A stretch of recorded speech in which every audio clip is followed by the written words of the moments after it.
Hi guys, Cindy here. I just wanted to make a really quick video just about your shoulder, give you a couple of things to think about exercise-wise that you can do for your shoulder, because I'm hearing a lot of people complaining about either shoulder discomfort and pain after doing all their gardening through the day, or after their workout, or just movement is stiff in general. So the first thing you have to be aware of is that the shoulder joint is multifunctional. So it's not just one or two bones moving around. There's like all these other bones that are involved. So the collarbone's involved in this, the arm bone's involved in this, the shoulder blade's involved in this. So all of those bones have to articulate and move together. And often what happens when we are doing exercise, or weeding and doing gardening stuff, is we're compressing or shortening the front of the shoulder here, and that might come because of how we're working. It also might happen because the pecs are stronger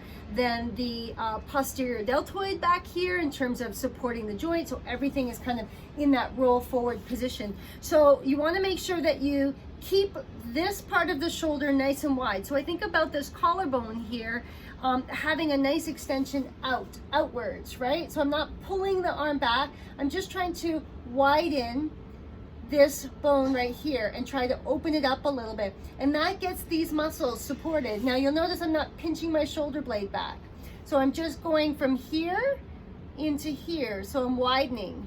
So just this little exercise might be all you need to start to get these muscles back here strengthened up to support the joint.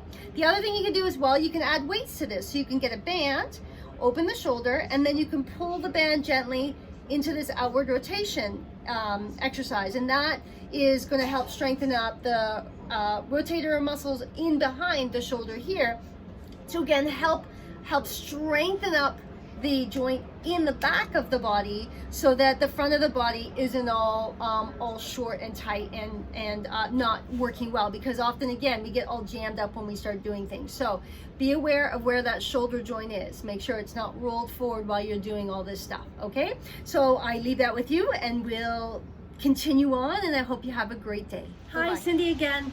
Here's another exercise you can do to help stretch things out, especially good if you've been sitting at your computer for a long time, or doing a lot of sewing, even weeding and gardening, where everything is getting all short and tight. So just sitting up in a chair, make sure you have a back to your chair, and you're gonna reach around with your arms. You're gonna gently grab onto the back of the chair, and we're gonna roll those shoulders open and gently pull them down. So we're gonna hold on to the back of the chair, and we're gonna roll the shoulders open again, and then pull them down. So you'll feel the shoulder blades pinch in towards each other a little bit. Try not to send your rib cage forward too much. Try to keep that alignment nice and elongated. As you grab onto the back of your chair, you can gently lean forward with your body, with your torso. And again, you're gonna get a nice stretch through the shoulders. So you can go low, you can go a little bit higher if you need that for your shoulders. But again, try not to let this happen. So you wanna make sure you roll and drop. Open the chest, sit up nice and tall, and breathe and enjoy that stretch. All right, that's it for right now. We'll see you soon. Bye. Hi, Cindy again. Okay, so continuing on with our shoulder joint strengthening movement. You're gonna reach forward with one hand, let it rest on the table if you need to.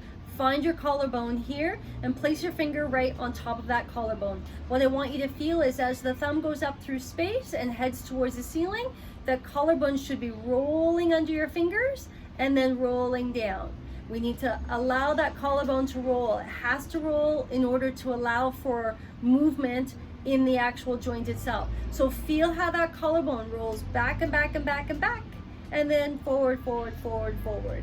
Try it on both sides. Again, here's your collarbone, put it right on top. You can rest your hand too if that makes it easier to feel.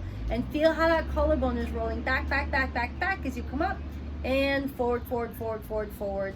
And play with that. And when and if that collarbone is working really nicely by rolling, then you'll get much more freedom in the shoulder joint. So I hope that helps, and we'll continue on. We'll look at the back next. Okay. All right, Cindy again. We're going to continue with the shoulder blade movement. We're looking at it from the back. So those shoulder blades are like wings. They need to swing out and up and in and back. So that's the action when the arms move up through space, because this bone interacts with this bone, which interacts with this bone back here. They all have to work together. So as we're reaching the arms up through space, I'm going to reach with my thumbs up. So I'm going to reach with the arms up through space. This shoulder blade bone at the bottom, the tip, should come swinging around and forward on my back. Around it comes. And then it will swing back towards the spine itself. So it'll swing back and up. Here we go. So it goes forward and up. You can even feel, I can feel the tip coming around. Here's the tip of my shoulder blade right here. I can feel it. And then back down. So play with that action of swinging the tip of that shoulder blade around. If you do not move your shoulder blade tip, this is what happens. I get all jammed up and it feels really uncomfortable for the shoulder. Watch what happens when I move my shoulder blade tip. Bam! I am into full extension and that whole shoulder girdle is nice and functional, right? So shoulder blade not moving, get all locked up, shoulder blade moving, free in the socket. Yep, and again, my thumb is making its way up through that movement. So play with that. Play with moving the shoulder blade, put your hand there, feel for it moving, and when you get that nice free fluid movement of the shoulder blades up and around and then back, you're going to be stronger, your shoulders are going to be stronger, and when you go to lift something and you lift it up, you're going to be that much more supported, and you're going to feel strong, and you're not going to hurt yourself. You're not going to hurt your shoulders. So it's really important that those shoulder blades do that action of swinging back and forth. Hope that helps, and have a great day.